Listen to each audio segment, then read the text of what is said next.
कहानी की शुरुआत सुबह के समय से होती है, जहां हम नोरा को उसके कमरे में ब्रश करते हुए देखते हैं। तभी उसे अपने आसपास कुछ अजीब सा महसूस होता है। पहले तो उसे लगता है कि शायद ये उसका वहम है, लेकिन कुछ ही सेकंड बाद उसे एहसास हो जाता है कि यहाँ सच में कुछ गड़बड़ है। खतरे का एहसास होते ही नोरा धीरे धीरे कमरे से बाहर निकलती है और चारों तरफ देखने लगती है। तभी उसकी नजर एक ऐसी चीज पर पड़ती है जिसे देखते ही उसके पैरों तले जमीन खिसक जाती है। असल में नोरा इस समय जमीन पर नहीं, बल्कि समुद्र की हजारों फीट गहराई में बने एक रिसर्च स्टेशन में थी। वहां इतनी ज्यादा गहराई थी कि अगर कोई इंसान बिना सुरक्षा के बाहर निकल जाए तो उसका शरीर 1 सेकंड से भी कम समय में दबकर खत्म हो जाए। नोरा अपनी पूरी टीम के साथ उसी रिसर्च स्टेशन में रहती थी। नोरा बताती है कि महीनों तक समुद्र के नीचे रहने के बाद इंसान को यह भी पता नहीं चलता कि बाहर दिन है या रात। वो यही सब सोच रही होती है कि तभी अचानक पूरे बेस की लाइटें अजीब तरीके से ब्लिंक करने लगती हैं। नोरा तुरंत समझ जाती है कि यह कोई सामान्य तकनीकी खराबी नहीं है। वो जल्दी से अपनी जैकेट पहनती है और फौरन कॉरिडोर की तरफ बढ़ जाती है। तभी नोरा की नज़र ऊपर टपकते हुए पानी पर पड़ती है। यह देखकर उसके चेहरे का रंग उड़ जाता है, क्योंकि इतनी गहराई में पानी का एक छोटा सा लीकेज भी मौत की चेतावनी होता है। इससे पहले कि नोरा कुछ समझ पाती, अचानक बेस की दीवार जोरदार धमाके के साथ टूट जाती है और समुद्र का पानी पूरी ताकत से अंदर घुसने लगता है। अब नोरा के पास सोचने का बिल्कुल भी समय नहीं था। वो अपनी जान बचाने के लिए पूरी ताकत से दूसरे कॉरिडोर की तरफ भागती है। रास्ते में वो सो रहे क्रू मेंबर्स को जोर जोर से चिल्लाकर जगाने लगती है। ये भयानक मंजर देखकर वहां मौजूद सभी लोग बुरी तरह घबरा जाते हैं और अपनी जान बचाने के लिए नोरा के पीछे पीछे दौड़ने लगते हैं। चारों तरफ अफरा तफरी मची हुई थी। पीछे से समुद्र का पानी पूरी ताकत से उनकी तरफ बढ़ रहा था और सामने सिर्फ एक ही उम्मीद थी कि किसी तरह दूसरे सेक्शन तक पहुंच जाएं। काफी भागदौड़ के बाद नोरा और बाकी लोग दूसरे रूम तक पहुंच जाते हैं, लेकिन जैसे ही नोरा दरवाजा बंद करने की कोशिश करती है, उसे पता चलता है कि उसका लॉकिंग सिस्टम खराब हो चुका है। दरवाजा बंद तो हो रहा था, लेकिन लॉक नहीं हो पा रहा था। इतनी गहराई में अगर एक बार पानी अंदर घुस जाता तो वहां मौजूद कोई भी इंसान जिंदा नहीं बचता। बिना एक पल गंवाए नोरा तुरंत दरवाजे के सिक्योरिटी सिस्टम को अपने हाथों से ठीक करने लगती है। तभी उसकी नजर सामने वाले कॉरिडोर पर पड़ती है, जहां कई क्रू मेंबर्स पानी से लड़ते हुए उनकी तरफ भाग रहे थे। नोरा जोर से चिल्लाती है, जल्दी करो और तेज भागो, लेकिन समुद्र का पानी उनसे कहीं ज्यादा तेज था। दरवाजे तक पहुंचने से पहले ही पानी की तेज लहरें उन सभी क्रू मेंबर्स को अपने साथ बहाकर अंदर खींच लेती हैं। तभी उनमें से एक आदमी डर के मारे नोरा से चिल्लाकर कहता है, दरवाजा बंद करो वरना हम सब मर जाएंगे। आखिरकार नोरा भारी मन से बटन दबा देती है। अगले ही पल एक जोरदार आवाज के साथ दरवाजा बंद हो जाता है। कुछ सेकंड पहले जहां चारों तरफ चीखें, पानी और मौत का शोर था, वहीं अब अचानक सब कुछ एक डरावनी खामोशी में बदल जाता है। थोड़ी देर बाद उनका साथी रोड्रिगो कहता है, शायद कोई बहुत बड़ा भूकंप आया है, वरना इतना मजबूत बेस इस तरह कभी नहीं टूट सकता। इसके बाद सभी लोग कंट्रोल रूम से संपर्क करने की कोशिश करते हैं, लेकिन वहां से कोई जवाब नहीं मिलता। इसका मतलब था कि उनका कंट्रोल रूम से पूरी तरह संपर्क टूट चुका था। तभी अचानक उन्हें एक अजीब और दिल दहला देने वाली आवाज सुनाई देती है। ऐसा लगता है जैसे बेस के बाहर अंधेरे समुद्र में कोई बहुत बड़ी चीज घूम रही हो और अपने नुकीले पंजों से स्टेशन की दीवारों को खरोंच रही हो। यह आवाज सुनकर नोरा और रोड्रिगो समझ जाते हैं कि मामला सिर्फ भूकंप का नहीं है, बल्कि यहाँ कुछ और भी छिपा हुआ है। खतरा बढ़ने से पहले नोरा और रोड्रिगो बिना देर किए एस्केप पॉड्स की तरफ निकल पड़ते हैं। किसी तरह वे सर्वर रूम तक पहुंच जाते हैं। वहां पहुंचकर दोनों खराब हो चुके कम्युनिकेशन सिस्टम को ठीक करने की कोशिश करने लगते हैं, क्योंकि अब बाहर की दुनिया से संपर्क करना ही उनकी आखिरी उम्मीद थी। लेकिन तभी वही डरावनी आवाज एक बार फिर उनके बहुत करीब से सुनाई देती है। अब उनके मन में शक और भी गहरा हो जाता है कि ये कोई साधारण भूकंप नहीं हो सकता। नोरा जल्दी से सिस्टम का डेटा चेक करती है, लेकिन स्क्रीन पर जो दिखाई देता है उसे देखकर दोनों के होश उड़ जाते हैं। ऊपर के कई सेक्शन पूरी तरह तबाह हो चुके थे और सिर्फ कुछ ही हिस्से किसी तरह अभी भी टिके हुए थे। अब उनके पास वहां रुकने का कोई मतलब नहीं था। नोरा और रोड्रिगो तुरंत एस्केप पॉड्स की तरफ बढ़ने लगते हैं। टूटे हुए पाइपों, गिरे हुए मलबे और अंधेरे कॉरिडोरों के बीच से निकलते हुए वे किसी तरह आगे बढ़ रहे थे। तभी अचानक पीछे से किसी की दर्द भरी आवाज सुनाई देती है, मुझे बचाओ। नोरा तुरंत पीछे मुड़कर देखती है। वहां उनका साथी पॉल भारी मलबे के नीचे दबा हुआ था। नोरा और रोड्रिगो बिना देर किए उसके पास पहुंच जाते हैं। काफी मेहनत के बाद वे मलबा हटाकर पॉल को बाहर निकाल लेते हैं। इसके बाद तीनों मिलकर एस्केप पॉड्स की तरफ बढ़ने लगते हैं। आगे का रास्ता इतना तंग हो चुका था कि वहां खड़े होकर चलना भी नामुमकिन था, इसलिए तीनों रेंगते हुए आगे बढ़ने लगते हैं। सबसे आगे नोरा थी। तभी उसकी नजर सामने पड़ी एक लाश पर जाती है। वो आदमी वहीं पड़ा था, लेकिन उसकी आंखें अब भी खुली हुई थीं। उन आंखों में ऐसा खौफ था जैसे मरने से ठीक पहले उसने कोई ऐसी चीज देखी हो जिसे देखकर किसी की भी रूह कांप जाए। यह देखकर तीनों के मन में एक ही सवाल उठता है, आखिर इस आदमी ने मरने से पहले क्या देखा था? अब उन्हें लगने लगता है कि समुद्र की गहराई में कोई ऐसी भयानक चीज जाग चुकी है जो इंसानी सोच से भी कहीं ज्यादा डरावनी है। काफी मुश्किलों के बाद तीनों आखिरकार एस्केप पॉड रूम तक पहुंच जाते हैं, लेकिन अंदर पहुंचते ही उनकी आखिरी उम्मीद भी टूट जाती है, क्योंकि वहां एक भी एस्केप पॉड मौजूद नहीं था। कमरे में सिर्फ कैप्टन लूसियन खड़े थे, लेकिन दरवाजा लॉक होने की वजह से वे अंदर ही फंसे हुए थे। नोरा बाहर से किसी तरह सिस्टम खोलकर कैप्टन को बाहर निकाल देती है। बाहर आते ही कैप्टन बताते हैं कि जितने भी एस्केप पॉड थे उनमें बाकी क्रू मेंबर्स को पहले ही समुद्र की सतह की तरफ भेज दिया गया है। अब अगर उन्हें जिंदा बचना है तो किसी भी हालत में सबमर्सिबल रूम तक पहुंचाना होगा। नोरा कैप्टन से कहती है कि पूरा बेस लगभग तबाह हो चुका है। उन्हें ये भी नहीं पता कि अभी कितने लोग जिंदा बचे हैं और वे खुद बच पाएंगे या नहीं। फिर वो कैप्टन से सीधा सवाल करती है, आखिर यहाँ हो क्या रहा है? क्या ये सच में भूकंप है या इसके पीछे कोई और वजह है? कैप्टन कुछ पल के लिए चुप हो जाते हैं। उनके चेहरे पर डर साफ दिखाई दे रहा था। फिर वे कहते हैं, मैंने अपनी पूरी जिंदगी में ऐसा कभी नहीं देखा, लेकिन इस समय सच जानने से ज्यादा जरूरी है कि हम किसी तरह जिंदा बच जाएं। अब चारों समझ चुके थे कि उनके सामने सिर्फ टूटता हुआ बेस नहीं, बल्कि समुद्र की गहराई में छिपा कोई अनजान खतरा भी है। इसके बाद वे सभी कंट्रोल रूम की तरफ बढ़ते हैं। वहां एमिली और स्मिथ पहले से ही बाहर की दुनिया से संपर्क करने की कोशिश कर रहे होते हैं, लेकिन परेशानी ये थी कि किसी भी चैनल से कोई सिग्नल नहीं मिल रहा था। हर तरफ सिर्फ सन्नाटा था।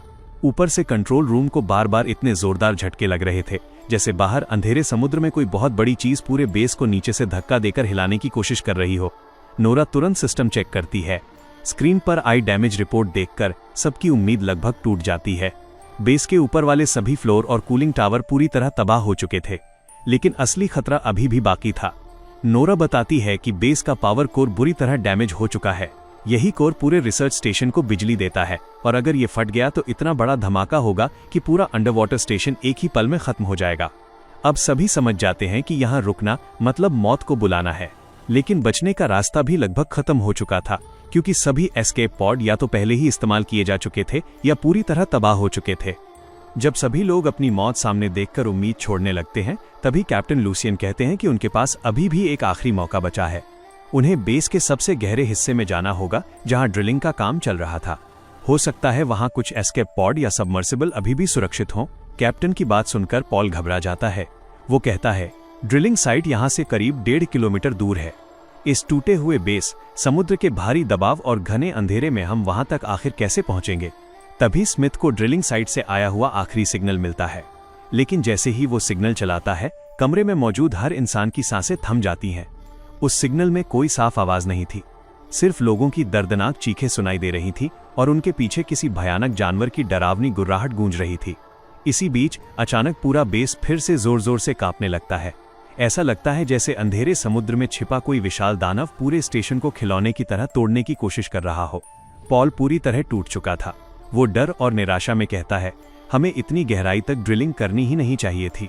शायद हमने किसी ऐसी चीज को जगा दिया है जिसे हमेशा सोए रहना चाहिए था, लेकिन अब पछताने से कुछ नहीं होने वाला था। उनके पास सिर्फ एक ही रास्ता बचा था, समुद्र की गहराई में उतरना। इसलिए सभी लोग भारी अंडरवाटर सूट पहन लेते हैं। अब वही सूट उनकी जिंदगी और मौत के बीच खड़ी आखिरी उम्मीद थे। लेकिन जैसे ही वे समुद्र की तलहटी की तरफ बढ़ते हैं, अचानक रोड्रिगो के हेलमेट में एक छोटी सी दरार पड़ जाती है। इतनी गहराई में इतनी सी दरार भी मौत का कारण बन सकती थी। अगले ही पल समुद्र का भयानक दबाव उसके सूट के अंदर घुस जाता है। रोड्रिगो कुछ समझ पाता उससे पहले ही उसका शरीर उस दबाव को सह नहीं पाता और देखते ही देखते उसकी दर्दनाक मौत हो जाती है। अपने साथी को इस तरह आंखों के सामने मरते देखकर बाकी सभी लोग अंदर तक हिल जाते हैं। वे किसी तरह कार्गो लिफ्ट की छत पर कूदते हैं और फिर उसके अंदर पहुंच जाते हैं। लिफ्ट के अंदर आते ही कैप्टन सभी से कहते हैं कि उन्हें जितनी जल्दी हो सके इस बेस से दूर निकलना होगा, क्योंकि पावर कोर किसी भी समय फट सकता है। अगर ऐसा हुआ तो पूरा रिसर्च स्टेशन ज्वालामुखी की तरह भयानक धमाके के साथ खत्म हो जाएगा। इसके बाद लिफ्ट उन्हें लेकर समुद्र की और भी गहराई में उतरने लगती है। तभी अचानक लिफ्ट की स्क्रीन पर एक एस्केप पॉड से मदद का सिग्नल दिखाई देता है। ये देखकर कैप्टन तुरंत लिफ्ट रोक देते हैं और पॉल व स्मिथ से कहते हैं, बाहर जाकर देखो, आखिर ये मदद का सिग्नल कौन भेज रहा है। पॉल और स्मिथ फिर से अपने भारी अंडरवाटर सूट पहनते हैं और लिफ्ट से बाहर निकल जाते हैं, लेकिन बाहर का अंधेरा इतना घना था कि सूट की लाइट भी उसमें खोती हुई लग रही थी। कुछ मीटर आगे तक देखना भी मुश्किल था। आगे बढ़ते हुए स्मिथ को बार बार महसूस होता है कि अंधेरे में कोई चीज उनके पीछे पीछे चल रही है। वो कई बार पीछे मुड़कर देखता है, लेकिन वहां सिर्फ काला पानी और सन्नाटा होता है। किसी तरह दोनों उस एस्केप पॉड तक पहुंच जाते हैं जहां से मदद का सिग्नल आ रहा था। लेकिन पास पहुंचकर वे देखते हैं कि एस्केप पॉड के आसपास का पूरा रास्ता किसी अजीब से चिपचिपे पदार्थ से ढका हुआ था। ऐसा पदार्थ उन्होंने पहले कभी नहीं देखा था। पॉड के अंदर कोई नहीं था, इसलिए पॉल और स्मिथ आसपास तलाश करने लगते हैं। तभी उनकी नजर केबलों में उलझी हुई एक लाश पर पड़ती है। वो उनके ही एक साथी की लाश थी। ये देखकर कैप्टन तुरंत रेडियो पर उन्हें वापस आने का आदेश देते हैं। लेकिन तभी पॉल और स्मिथ देखते हैं कि उस लाश की पीठ के अंदर कुछ जिंदा हिल रहा है। दोनों कुछ समझ पाते उससे पहले ही उस लाश की पीठ फट जाती है और बिजली की रफ्तार से एक अजीब सा जीव बाहर निकलकर सीधे पॉल पर हमला कर देता है। पॉल बुरी तरह घबरा जाता है, लेकिन स्मिथ हिम्मत दिखाते हुए किसी तरह उस छोटे क्रीचर को मार देता है। इसके बाद वे उस अजीब जीव को लेकर वापस लिफ्ट में आ जाते हैं। अंदर आते ही पॉल बताता है कि ये जीव उस डेड बॉडी को अंदर से खा रहा था। एमिली जब उस क्रीचर को ध्यान से देखती है तो उसे उसके शरीर पर तेज और नुकीले पंजे दिखाई देते हैं। ये देखकर एमिली डरते हुए कहती है, शायद ड्रिलिंग के दौरान हमने गलती से समुद्र की गहराई में ऐसी जगह खोल दी जहां ये खतरनाक जीव पहले से रहते थे और अब इंसानों की वजह से वे जाग चुके हैं और गुस्से में हैं। एमिली की बात पूरी भी नहीं होती कि अचानक लिफ्ट की सारी लाइटें एक साथ बंद हो जाती हैं। कुछ पल के लिए लिफ्ट के अंदर घना अंधेरा छा जाता है। नोरा तुरंत कंट्रोल पैनल के पास जाकर सिस्टम को दोबारा चालू करने की कोशिश करने लगती है, लेकिन जैसे जैसे लिफ्ट समुद्र की और गहराई में उतर रही थी, बाहर से कोई भारी चीज उसे जोर जोर से टक्कर मारने लगती है। हर झटके के साथ लिफ्ट की दीवारें कांपने लगती हैं, जैसे कोई विशाल जीव उसे अपने पंजों से तोड़ने की कोशिश कर रहा हो। इसी बीच कैप्टन धीरे से ऊपर देखते हैं और लिफ्ट की छत के कांच पर टॉर्च की रोशनी डालते हैं। अगले ही पल सबकी चीख निकल जाती है। एक विशाल क्रीचर अचानक कांच पर जोर से हमला कर देता है। उसका चेहरा किसी दानव जैसा था, जबकि उसका शरीर किसी समुद्री राक्षस की तरह दिख रहा था। सब लोग डर के मारे पीछे हट जाते हैं। तभी अगले ही पल बेस के ऊपर वाले हिस्से में एक जोरदार धमाका हो जाता है। धमाका इतना तेज था कि ऐसा लग रहा था जैसे समुद्र की काली गहराई में अचानक सूरज निकल आया हो। उस धमाके के झटके से लिफ्ट के मोटे मोटे केबल टूट जाते हैं और लिफ्ट तेजी से नीचे गिरने लगती है। अब किसी के पास सोचने का भी समय नहीं था। सभी लोग जल्दी जल्दी अपने हेलमेट पहनते हैं और लिफ्ट के समुद्र की तलहटी से टकराने से पहले ही बाहर कूद जाते हैं। लेकिन खतरा अभी खत्म नहीं हुआ था। ऊपर से लोहे के बड़े बड़े टुकड़े और मलबा बारिश की तरह गिरने लगता है। चारों तरफ अंधेरा, मलबा और सिर्फ मौत फैली हुई थी। सभी लोग एक दूसरे को संभालते हुए पूरी ताकत से भागते हैं और किसी तरह ड्रिलिंग चैम्बर के दरवाजे तक पहुंचकर अंदर घुस जाते हैं। अंदर का माहौल और भी डरावना था। चारों तरफ गहरा अंधेरा था और उस अंधेरे में कुछ अजीब सी परछाइयां हिलती हुई महसूस हो रही थीं। तभी ऊपर से फिर वही डरावनी आवाज सुनाई देती है। सबके चेहरे पर डर साफ दिखाई दे रहा था। कैप्टन उन्हें शांत करने की कोशिश करते हैं और कहते हैं शायद ये ऊपर से बेस के टूटे हुए हिस्सों के गिरने की आवाज है, लेकिन अब किसी को भी उनकी बात पर भरोसा नहीं था। इसके बाद सभी उस सुरंग जैसे चैम्बर में धीरे धीरे आगे बढ़ने लगते हैं। रास्ता जितना आगे जाता उतना ही संकरा होता जा रहा था। कुछ दूर जाने के बाद उन्हें पता चलता है कि आगे का रास्ता मलबे की वजह से पूरी तरह बंद हो चुका है। अब आगे बढ़ने का सिर्फ एक ही रास्ता बचा था, पानी के नीचे से तैरकर दूसरी तरफ जाना। नोरा हिम्मत दिखाते हुए कहती है कि वो सबसे पहले जाएगी। वो अपना हेलमेट ठीक करती है, एक गहरी सांस लेती है और पानी में डुबकी लगा देती है। काफी मुश्किल से नोरा तैरते हुए दूसरी तरफ पहुंच जाती है और बाकी लोगों को भी आने का इशारा करती है। इसके बाद एक एक करके सभी दूसरी तरफ पहुंच जाते हैं, लेकिन सबसे आखिर में पॉल रह जाता है। जैसे ही पॉल पानी के अंदर आगे बढ़ता है, उसे महसूस होता है कि अंधेरे में कोई उसके पीछे है। वो धीरे से पीछे मुड़कर देखता है, लेकिन उसी पल एक अजीब सा क्रीचर अंधेरे पानी में गायब हो जाता है। कैप्टन बार बार रेडियो पर पॉल को आवाज देते हैं, लेकिन उसकी तरफ से कोई जवाब नहीं आता। यह देखकर सभी घबरा जाते हैं। मजबूर होकर वे पॉल के सूट से जुड़ी केबल खींचने लगते हैं। कुछ देर बाद पॉल वापस उनके पास पहुंच जाता है और सभी राहत की सांस लेते हैं, लेकिन ये राहत सिर्फ कुछ सेकंड की थी। अचानक पॉल की केबल को दूसरी तरफ से कोई अदृश्य ताकत जोर से खींच लेती है। पॉल डर के मारे चीखने लगता है। बाकी लोग घबराकर केबल काटने की कोशिश करते हैं। तब तक बहुत देर हो चुकी थी। अगले ही पल पॉल का शरीर जोर से झटका खाता है और उसके हेलमेट के अंदर खून भरने लगता है। कुछ ही सेकंड में पॉल की मौत हो जाती है। ये देखकर बाकी सभी लोग डर से कांप उठते हैं। अब उन्हें पूरा यकीन हो जाता है कि कोई अनजान चीज उन्हें एक एक करके अपना शिकार बना रही है। कुछ देर बाद कैप्टन फिर से रेडियो के जरिए ऊपर की दुनिया से संपर्क करने की कोशिश करते हैं, लेकिन इस बार भी जवाब में सिर्फ सन्नाटा मिलता है। पॉल की मौत के बाद सभी लोग पूरी तरह टूट चुके थे। वे लोग एक कंट्रोल रूम में पहुंचते हैं। वहां से बाहर का नजारा साफ दिखाई दे रहा था। बाहर का मंजर देखकर सबकी आंखें फटी की फटी रह जाती हैं। बेस स्टेशन की विशाल ड्रिलिंग मशीन पूरी तरह मुड़ी तुड़ी पड़ी थी। ऐसा लग रहा था जैसे किसी ने उसे खिलौने की तरह मरोड़कर तोड़ दिया हो। स्मिथ हैरानी से कहता है, 6000 टन की ड्रिलिंग मशीन को इस तरह कौन तोड़ सकता है? ये देखकर एमिली बुरी तरह कांपने लगती है। वो डरते हुए कहती है, ये सब हमारी गलती है। हमने समुद्र की गहराई को छेड़ा है और अब वही हमसे बदला ले रहा है। शायद हमें यहाँ कभी आना ही नहीं चाहिए था। कैप्टन सबको शांत करते हुए कहते हैं कि यहाँ ज्यादा देर रुकना ठीक नहीं है, उन्हें तुरंत आगे बढ़ना होगा। तभी स्मिथ बताता है कि उसका सूट डैमेज हो चुका है। अगर वो बाहर गया तो समुद्र का दबाव उसका सूट फाड़ देगा। इसलिए वो बाकी लोगों से कहता है कि वे उसे यहीं छोड़कर आगे बढ़ जाएं। लेकिन कैप्टन उसे छोड़ने के लिए तैयार नहीं होते। वे स्मिथ का हौसला बढ़ाते हैं और किसी तरह उसका सूट ठीक कर देते हैं। इसके बाद सभी फिर से पानी के अंदर उतरते हैं और ड्रिलिंग साइट की तरफ बढ़ने लगते हैं, क्योंकि अब उनकी आखिरी उम्मीद वहीं बचे हुए एस्केप पॉड थे। पानी के नीचे चारों तरफ घना अंधेरा था। हर कदम पर ऐसा लग रहा था जैसे कोई चीज उनके आसपास घूम रही हो। तभी नोरा को महसूस होता है कि उसके पीछे कोई है। वो तुरंत टॉर्च जलाकर पीछे देखती है, लेकिन वहां कुछ नहीं होता। फिर भी उसके मन से डर नहीं निकलता। उसे बार बार महसूस होता है कि कोई उसके बिल्कुल पास से गुजर रहा है। तभी अचानक नोरा के सामने से एक अजीब सा क्रीचर तेजी से तैरता हुआ निकल जाता है। ये देखकर सभी डर के मारे चारों तरफ देखने लगते हैं।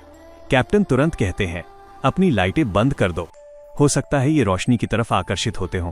सभी लोग अपने सूट की लाइटें बंद कर देते हैं, लेकिन इसी अंधेरे में उन्हें पता चलता है कि स्मिथ कहीं दिखाई नहीं दे रहा। सब लोग घबराकर उसे ढूंढने लगते हैं। तभी नोरा देखती है कि कोई अजीब सी चीज स्मिथ को घसीटते हुए दूर ले जा रही है। नोरा बिना डरे उस क्रीचर के पीछे बढ़ने लगती है। वो जीव स्मिथ को घसीटते हुए एक संकरी गुफा के अंदर ले जाता है। कैप्टन भी बिना एक पल गवाए उसी गुफा में घुस जाते हैं। गुफा के अंदर घना अंधेरा था। काफी आगे जाने के बाद आखिरकार उन्हें स्मिथ मिल जाता है। किस्मत से वो अभी जिंदा था। कैप्टन जल्दी से स्मिथ को पकड़ते हैं और किसी तरह उसे बाहर ले आते हैं। उसे सुरक्षित देखकर सभी राहत की सांस लेते हैं, लेकिन तभी कैप्टन को याद आता है कि स्मिथ की गन गुफा के अंदर रह गई है। इसलिए कैप्टन दोबारा गुफा के अंदर जाकर गन उठाने लगते हैं। लेकिन जैसे ही कैप्टन वापस लौटने लगते हैं, गुफा की गहराई से एक भयानक मॉन्स्टर अचानक बाहर निकल आता है। वो कैप्टन को पकड़कर पूरी ताकत से ऊपर की तरफ खींचने लगता है। कैप्टन के सूट की केबल में फंसी होने की वजह से नोरा भी उनके साथ तेजी से ऊपर की तरफ खींचने लगती है। पानी के अंदर सब कुछ इतनी तेजी से हो रहा था कि किसी को कुछ समझने का मौका ही नहीं मिल रहा था। कैप्टन पूरी ताकत से उस क्रीचर से छूटने की कोशिश कर रहे थे, लेकिन वो मॉन्स्टर उन्हें छोड़ने का नाम ही नहीं ले रहा था। संघर्ष करते करते कैप्टन और वो अजीब क्रीचर एक बड़े प्लेटफॉर्म से टकरा जाते हैं। नोरा किसी तरह खुद को संभालती है और देखती है कि कैप्टन प्लेटफॉर्म के किनारे लटके हुए हैं। वो तुरंत उन्हें बचाने के लिए आगे बढ़ती है, लेकिन तभी वही भयानक क्रीचर फिर से उनके सामने आ जाता है। उस विशाल दानव को देखकर ऐसा लग रहा था मानो वो किसी दूसरी ही दुनिया का जीव हो। उसका जबड़ा इतना बड़ा था कि नोरा का पूरा हेलमेट एक ही झटके में निगल सकता था। वो सीधा नोरा पर हमला करता है, लेकिन उसी पल कैप्टन अपना चाकू निकालकर पूरी ताकत से उस राक्षस पर वार कर देते हैं। चाकू का वार लगते ही वो क्रीचर दर्द से बेकाबू हो जाता है। अब वो नोरा और कैप्टन दोनों को पूरी ताकत से ऊपर घसीटने लगता है। कैप्टन तुरंत समझ जाते हैं कि अगर वे इसी तरह ऊपर पहुंच गए तो समुद्र के जबरदस्त दबाव से उनके सूट फट जाएंगे। इसलिए कैप्टन नोरा से चिल्लाकर कहते हैं, केबल काट दो नोरा, वरना तुम भी मारी जाओगी। लेकिन नोरा किसी भी कीमत पर उन्हें छोड़ने के लिए तैयार नहीं होती। आखिरकार कैप्टन मजबूर होकर अपना चाकू निकालते हैं और खुद ही केबल काट देते हैं। केबल कटते ही नोरा कैप्टन से अलग हो जाती है। अगले ही पल एक जोरदार धमाका होता है। उस विस्फोट में कैप्टन का सूट और उनका शरीर पानी के अंदर बिखर जाता है। नोरा अपनी आंखों के सामने कैप्टन को खो देती है। धमाके के झटके से नोरा दूर जाकर समुद्र की तलहटी में बने बेस के एक छोड़े हुए हिस्से में जा गिरती है। किसी तरह वो अंदर पहुंचती है, लेकिन अब उसकी हिम्मत पूरी तरह जवाब दे चुकी थी। उसे नहीं पता था कि स्मिथ और एमिली जिंदा हैं या नहीं। वो रेडियो पर बार बार एमिली और स्मिथ को आवाज देती है, लेकिन जवाब में सिर्फ खामोशी मिलती है। कुछ देर बाद नोरा वहां पड़े पुराने उपकरणों की मदद से एक खराब हो चुके सूट को किसी तरह ठीक कर लेती है। फिर वही सूट पहनकर वो एक बार फिर पानी के अंदर उतर जाती है ताकि एमिली और स्मिथ को ढूंढ सके। तभी अचानक रेडियो पर एमिली की आवाज सुनाई देती है। नोरा तुरंत उसी दिशा में बढ़ती है और दूर अंधेरे में उसे एमिली के सूट की हल्की रोशनी दिखाई देती है। काफी मुश्किल से वहां पहुंचने पर नोरा देखती है कि एमिली घायल स्मिथ को घसीटते हुए आगे बढ़ रही है, क्योंकि वो बुरी तरह जख्मी हो चुका था। नोरा तुरंत एमिली को संभालती है और दोनों मिलकर स्मिथ को खींचते हुए समुद्र की उस गहरी अंधेरी तलहटी में आगे बढ़ने लगते हैं।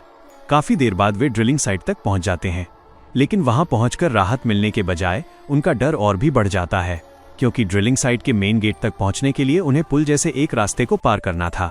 लेकिन उस पूरे रास्ते पर हजारों खतरनाक क्रीचर्स गहरी नींद में पड़े हुए थे। गेट तक पहुंचने का मतलब था इन्हीं जीवों के बिल्कुल पास से होकर गुजरना, और अगर उनमें से एक भी जाग गया तो अगले ही पल हजारों क्रीचर्स उन्हें जिंदा नोच डालेंगे। मजबूरी में नोरा, एमिली और स्मिथ धीरे धीरे आगे बढ़ने लगते हैं, लेकिन बदकिस्मती से एक क्रीचर अचानक जाग जाता है और सीधे नोरा पर झपट पड़ता है। वो अपना विशाल मुंह खोलकर नोरा को निगलने की कोशिश करता है, लेकिन इस बार नोरा डरकर पीछे नहीं हटती। वह पूरी हिम्मत के साथ अपनी गन उठाती है। जैसे ही क्रीचर उसके बिल्कुल करीब पहुंचता है, नोरा उसके खुले मुंह के अंदर सीधा फायर कर देती है। गोली लगते ही वो क्रीचर दर्द से तड़प उठता है और कुछ ही सेकंड में वहीं ढेर हो जाता है। इसके बाद नोरा किसी तरह उसका शरीर चीर कर बाहर निकल आती है, लेकिन गोली की आवाज और उस क्रीचर की तड़प से आसपास गहरी नींद में पड़े हजारों मॉन्स्टर्स जाग उठते हैं। नोरा फौरन अपनी गन रीलोड करने लगती है, लेकिन तभी उसकी नजर सामने पड़ती है और वो एकदम जम जाती है। जिस प्लेटफॉर्म पर हजारों क्रीचर्स उल्टे लटके हुए थे, वो पूरा हिस्सा धीरे धीरे ऊपर उठने लगता है और अंधेरे में गायब होने लगता है। नोरा अब भी समझ नहीं पाती कि आखिर हो क्या रहा है। तभी उसकी नजर सामने वाली बिल्डिंग के ऊपर जाती है, जहां उसे एक विशालकाय आकृति दिखाई देती है। वो अपनी गन उठाकर उस छाया पर निशाना साधने लगती है, लेकिन जैसे ही टॉर्च की रोशनी उस पर पड़ती है, नोरा के होश उड़ जाते हैं।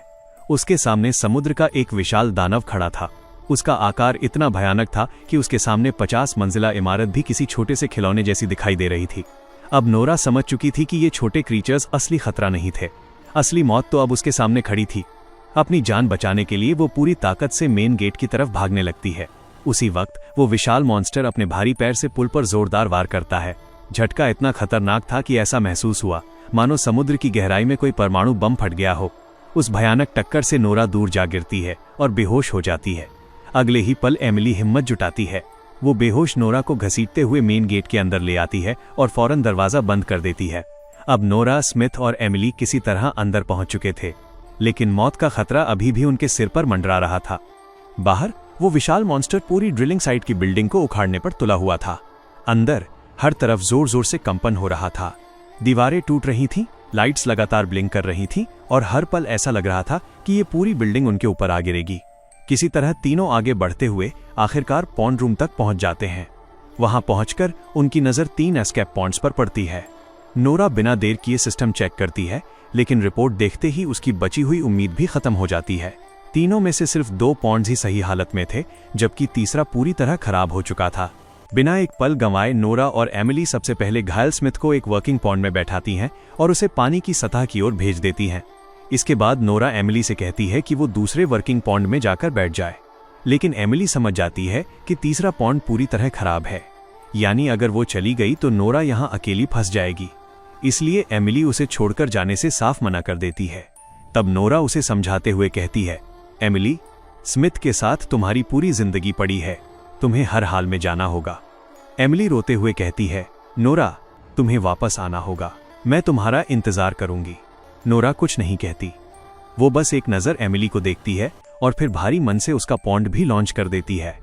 अब पूरे बेस में सिर्फ नोरा अकेली रह गई थी।